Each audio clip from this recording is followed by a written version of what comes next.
What is up, YouTube? Today I'm back again with another gaming pickups video, and yeah, I don't have very much for this video, um, because I picked up my Xbox 360 not too long ago, and also if you didn't know, the entire last week I was on vacation in Florida, and so if I haven't answered any of your comments, that would be why, because I didn't have internet down there, and so I've also not been up to any gaming news within the last week, or any news for anything for that matter. I've just been on vacation, enjoying my time in Florida. So I was currently catching up on some gaming news, and that's what I was doing. And I figured I'd make this video since I picked up 2 games when I got home, and I have some stuff ordered online that I just ordered, and it should be coming in hopefully sometime this week, and should be in my next video maybe. But yeah. I'll go over these 2 games, and they are both for the Xbox 360 because I just started my collection for that. All right, so we'll do this one first, and that is The Last Remnant. And this is a JRPG by Square Enix, and did come complete. The first disc is actually in the Xbox, so. But yeah, this is a JRPG by Square Enix, and it is a console exclusive to Xbox 360, and it is also available on PC. I never heard of this game, obviously, and it's very interesting. I like how they did the combat in this game. The combat is sort of like a what is it called? It's kind of like a strategy or tactics style RPG combat mixed with action combat. And it's also like it doesn't really explain much about the combat. It just kind of throws you in, so it's a lot to take in at once. But yeah, the combat's really interesting and unique, I would say, about this game, and it has some elements similar to Final Fantasy 13, but it's mostly very unique. The graphics for this game are pretty good.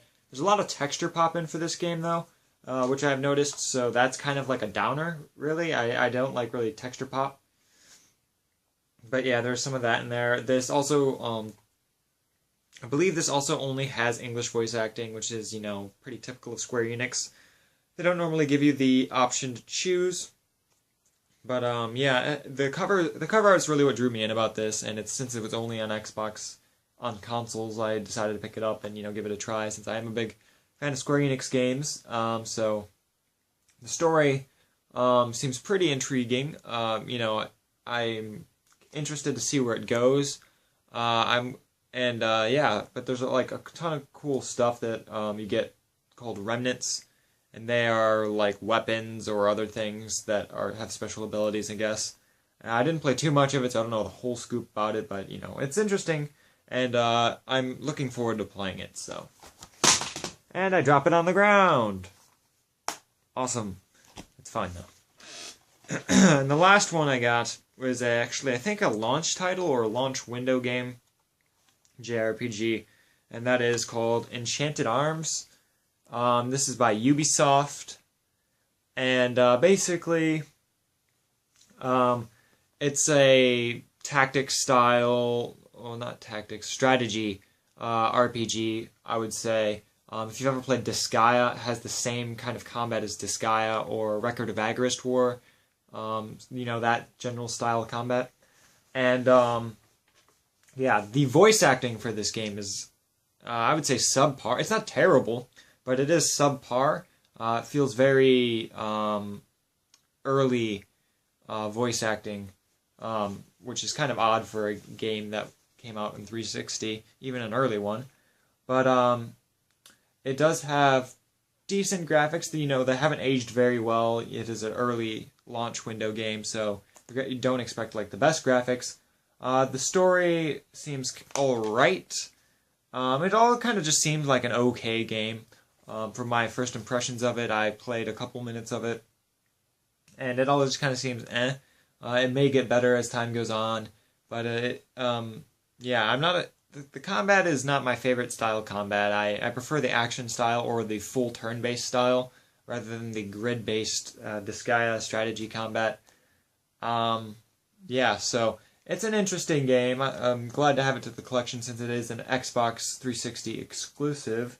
So yeah, looking forward to playing through that as well. And yeah, that's all I have. And I'll talk a little bit about my vacation if anybody's interested.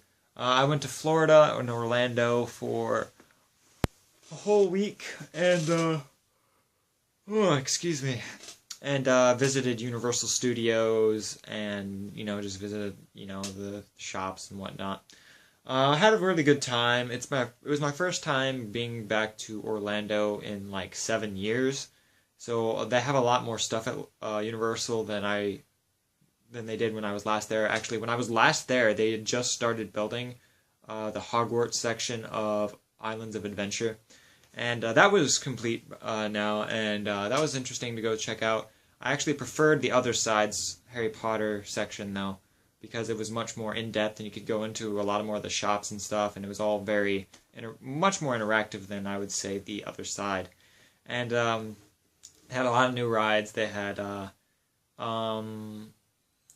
Despicable Me ride. The Transformer ride was pretty sweet. I like that one. The Simpsons stuff was new to me, I believe, and I just had a really good time, and I'm glad to be back home though, and so I can start catching up with my gaming news. A lot has happened apparently. There's a ton of gaming news that I missed out on, and I also haven't even watched the Game Awards yet. I'll probably do that after I catch up on all the news and whatnot, but yeah, thank you guys for watching. I hope you guys enjoyed my quick little video, my quick pickups. There will be 2 games coming in the mail, so hopefully they'll be here by next gaming pickups next weekend. And if you're not subscribed already, please subscribe. I do this kind of stuff all the time. And I'll see you guys next time. Peace.